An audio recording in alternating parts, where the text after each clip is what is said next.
राधे राधे। जय श्री कृष्णा। आप सभी प्रिय भक्तगणों को योगिनी एकादशी की हार्दिक शुभकामनाएं एवं बधाइयाँ। धर्मराज युधिष्ठिर ने कहा, हे वासुदेव, मैंने जेठ शुक्ल एकादशी का व्रत का महत्व तो सुना है। अब आप कृपा करके आषाढ़ कृष्ण एकादशी का नाम तथा उसके महत्व का वर्णन कीजिए। श्री कृष्ण कहने लगे, हे राजन, आषाढ़ कृष्ण एकादशी का नाम योगिनी है। इसके व्रत से समस्त पाप नष्ट हो जाते हैं।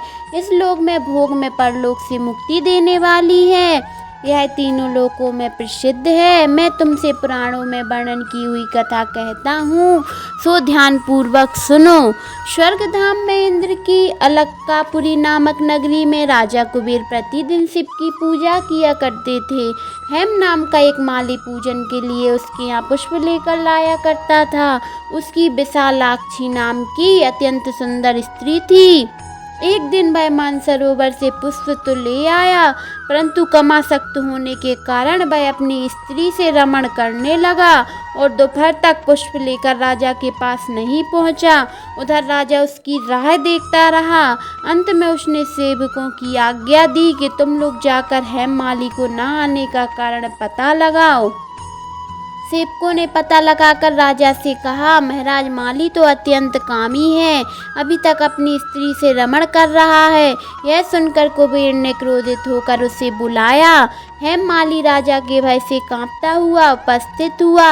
राजा कुबेर क्रोध के मारे कांपते हुए कहने लगे, अरे पापी नीच कामी, तूने मेरे परम पूजनीय ईश्वरों के भी ईश्वर श्री शिवजी महाराज का अनादर किया है। इसलिए मैं तुझको श्राप देता हूँ कि तू स्त्री वियोग सहेगा और मृत्युलोक में जाकर कोढ़ी होगा। कुबेर के श्राप के प्रभाव से हेममाली उसी क्षण स्वर्ण से पत्थर पर गिर गया। भूतल पर आते ही श्वेत कोढ़ निकल आया। उसकी स्त्री भी उसी समय अंतर्ध्यान होकर गई। मृत्युलोक में आकर उसने अनेक दुख भोगे। भयानक जंगल में जाकर बिना अन्न और पानी से भटकता रहा। रात्रि को निंद्रा भी नहीं आती थी, परंतु शिव पूजा के प्रभाव से उसको पिछले जन्म की स्मृति का अवश्य ही रहा। घूमते घूमते एक बार वह मार्कंडेय ऋषि के आश्रम में पहुंचा, जो अत्यंत वृद्ध और तपमान थे। हेममाली वहां जाकर उनके चरणों में गिर पड़ा।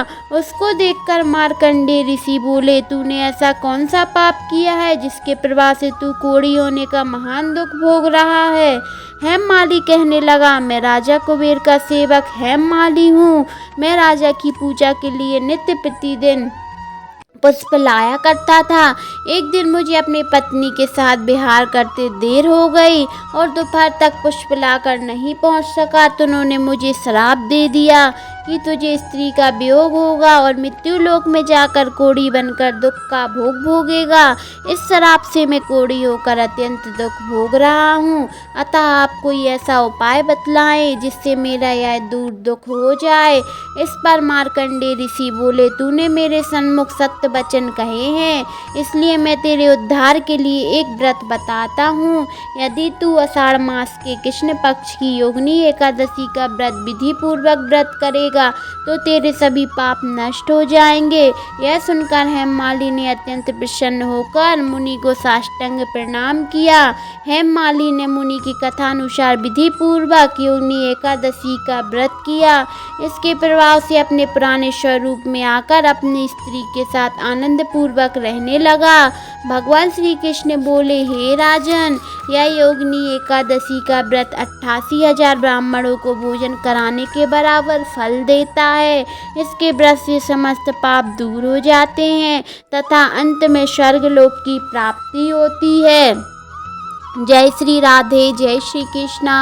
आप सभी प्रिय भक्तगणों को कथा अच्छी लगी हो तो चैनल को जरूर से सब्सक्राइब करें, लाइक करें, शेयर करें, कमेंट में जय श्री कृष्णा जरूर लिखें। जय श्री राधे।